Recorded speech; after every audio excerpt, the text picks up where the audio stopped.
This is a movie about movies, and we're going to do it the way they do movies. The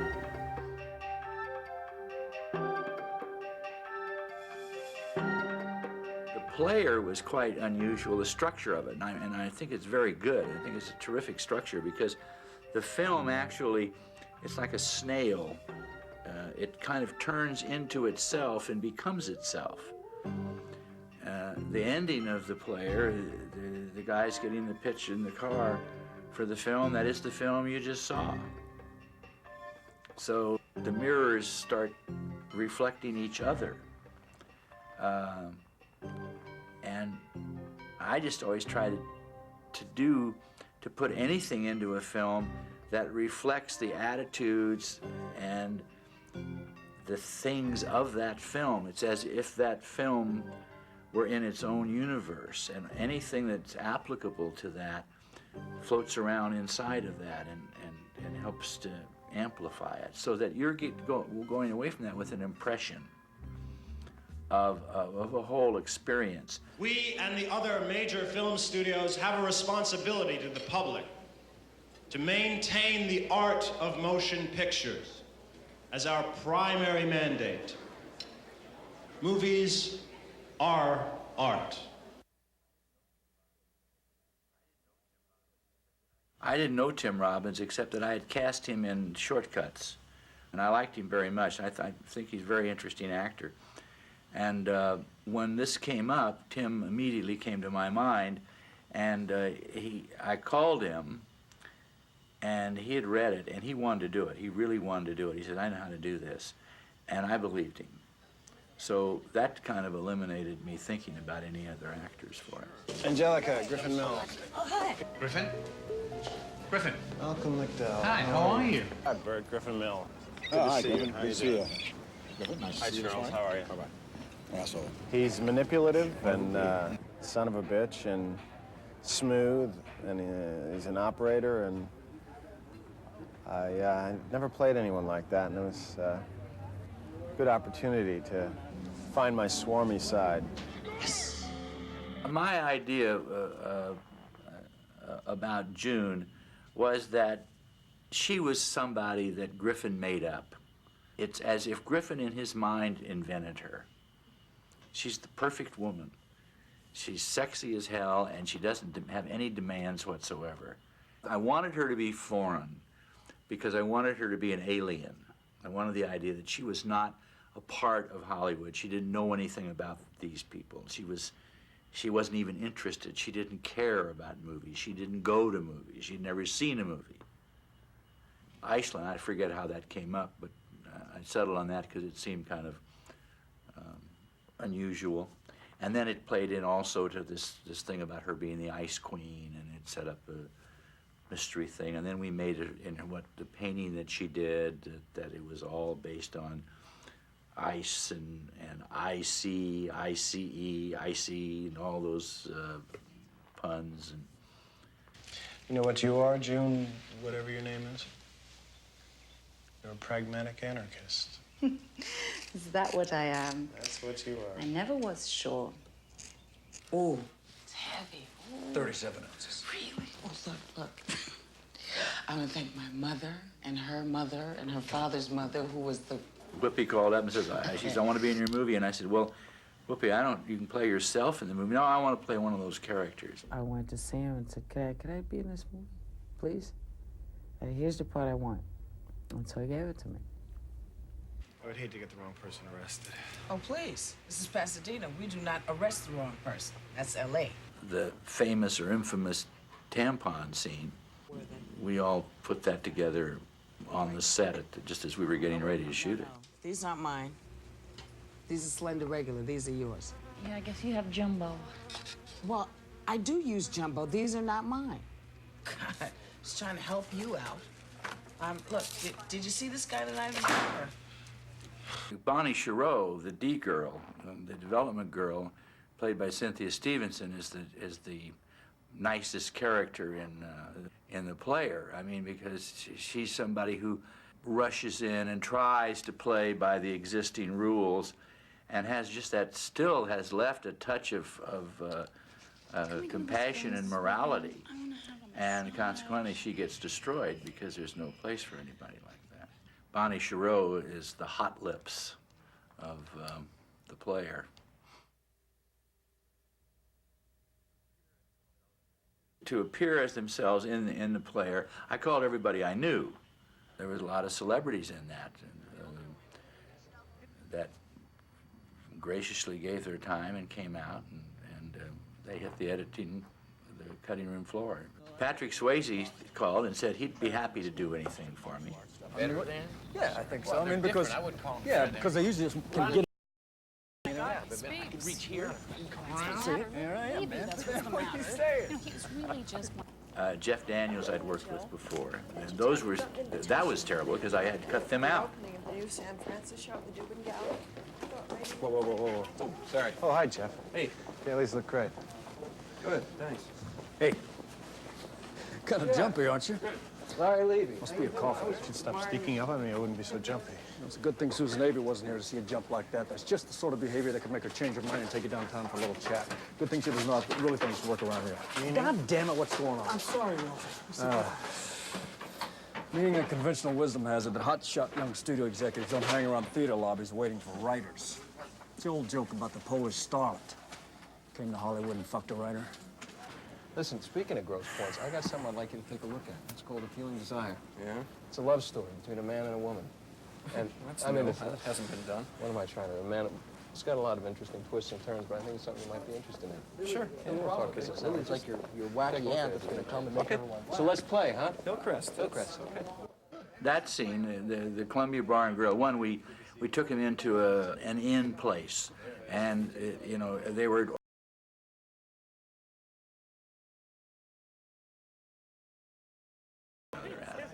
So that was part of it, to get an idea of what goes on at lunch. Lunch is a very important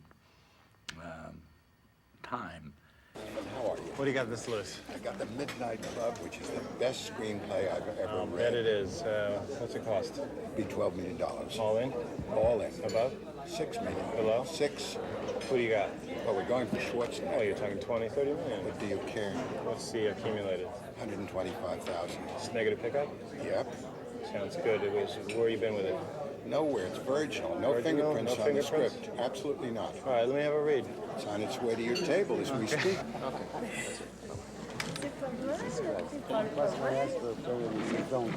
Seymour. Larry, how How are you? Good to see you. Great to see you. I haven't seen you since that Cassavetes tribute. Park It City. was very, very moving, yeah. Richard Edson, Larry Levy. Hi, glad to meet you. I just had lunch with Jarmusch last week, and we were talking about you. How you doing? that's great. Joe D'Alessandro. Hey, Larry Levy. pleasure. Tim, Larry Levy. We've met, actually, but I don't think you remember. Of course. I was Can a couple of years. Listen, I don't want to disturb you much. Now listen, you got a great picture, great script I like, Appealing Desire. That is a good script, isn't it? I'm glad you like it. I like it a lot. I'll talk to you soon. Son of a bitch, I wanted to tell him I want that part. Yes, Appealing is, it's a love story about a guy and a girl. It's new for me.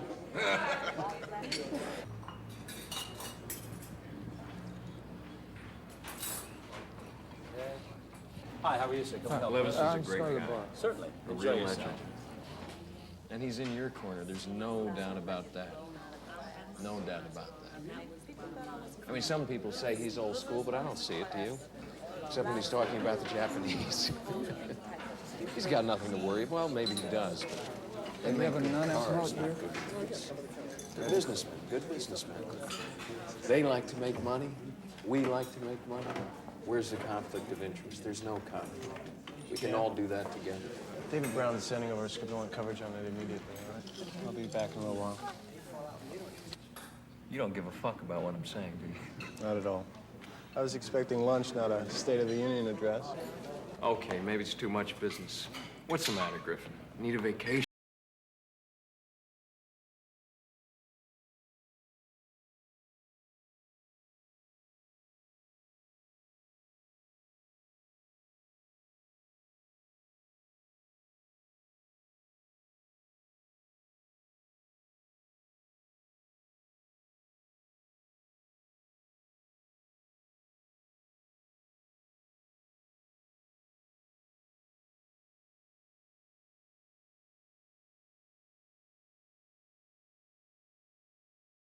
but it didn't make the final cut. So, are you going to tell me where we are? Two Bunch Palms. You've been here before, I take it. Once or twice. This used to be Al Capone's hideout. Who's Al Capone? The Al Capone suite was the last. I knew when I shot it, it probably wouldn't end. It wouldn't make it in the film. And when I edited the film, every screening, I left that in until the last. It was the last thing to go. What was he hiding from? He was from Chicago. Didn't like Los Angeles. Wouldn't go within 100 miles of the place. Didn't trust the people. I thought the idea of making her suspicious, putting her as possibly being dangerous to him. Oh, that there. David gave me that. He was obsessed with those things. I was sure he was going to shoot someone one day. He had one with him the night he died. In his briefcase. Police wondered about that. About what? About why he didn't use it. The idea that if he had had a gun in it and didn't defend himself made Griffin that much more guilty. Were I to redo this film today, chances are that would be in it. In the acting scenes with Lily Tomlin and Scott Glenn, the way I did that is that we had the little set and we had a scene written. There was a scene written between the two of them. It was supposed to be like a film noir of some kind. And then I stepped back, put my camera on it, and I took my assistant director and I said, okay, you direct this scene now. So our camera was rolling as they were trying to shoot this scene. So they were improvising all of that stuff. We're gonna go one more. Okay. Okay, get the ring. Get the sling. Also, look, I don't want to make waves, but it would be nice if my per diem was ready after we finish this. Yes, yes. Thank you. Okay, you on that? Okay, thank you. Okay, here we go. Ready for sling? I'm not. You're getting per diem. I'm 13. Marker. Rolling. Marker. Where are you from? Idaho? Where do you stay? I'm staying at the Chateau. All right, here we go. Yeah, because I live here, so you get per diem. How about a fresh cigarette, quick? I can't smoke anymore because I'm not a smoker. In fact, I don't even like kind of promoting smoking. Action. Hang on just a minute. Okay. No, goddammit, Peterson. I've been around.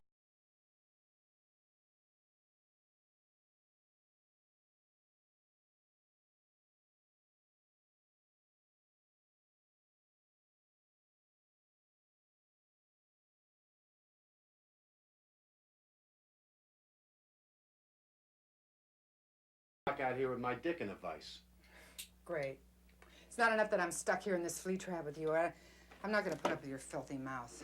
One of my secretaries or somebody came in while the shooting was going on and heard Lily and Scott kind of bickering with each other, and they thought they were really having a fight, and they left. It was a series of accidents. All of the good things in any film are a series of accidents. I decided to have the party a black and white party for I don't know what reason, just for, I thought visually it would be interesting. And when I started inviting people, when I called Cher, I was trying to think of something that would make her think that she was a little more special than everybody else. And it just occurred to me at the time, and I said, but I want you to wear red, but I don't want anybody to know about it. But it's almost like you did it on purpose to stand out in that crowd. So she did it. But what I didn't know is that Cher never wears red. You know, most people in Hollywood have taken the attitude that this is all some big thing about them and all this, and it's a big satire on them. It isn't. It's using Hollywood as a metaphor. Can we talk about something other than Hollywood for a change? Yeah. Yes. We're educated people. Sure.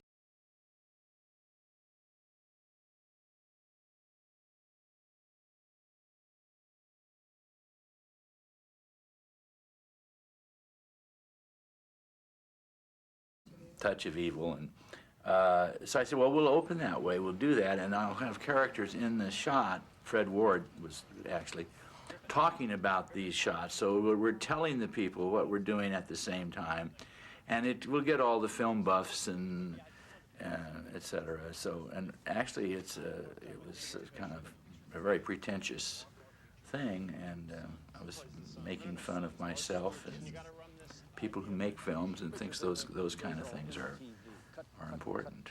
The opening shot of Wells's Touch of Evil was 6.5 minutes long. 6.5 minutes, Walter? No, 3 or 4 anyway. He set up the whole picture with that one tracking shot.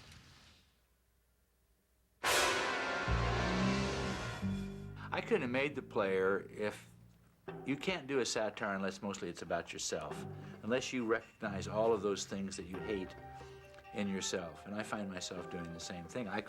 When I'm trying to sell shortcuts, when I was trying to raise money for shortcuts, I sounded just like one of those guys pitching. I'd say, this is very much like Nashville with, but you've got to think it's more blah, blah, blah, blah. Okay, here it is. The Graduate, Part 2. Right, it's Out of Africa meets Pretty Woman. I'm like Ghost meets Manchurian Candidate. There's not a dry eye in the house. So yeah, I'm a player. I'm not a winner, I'm a player.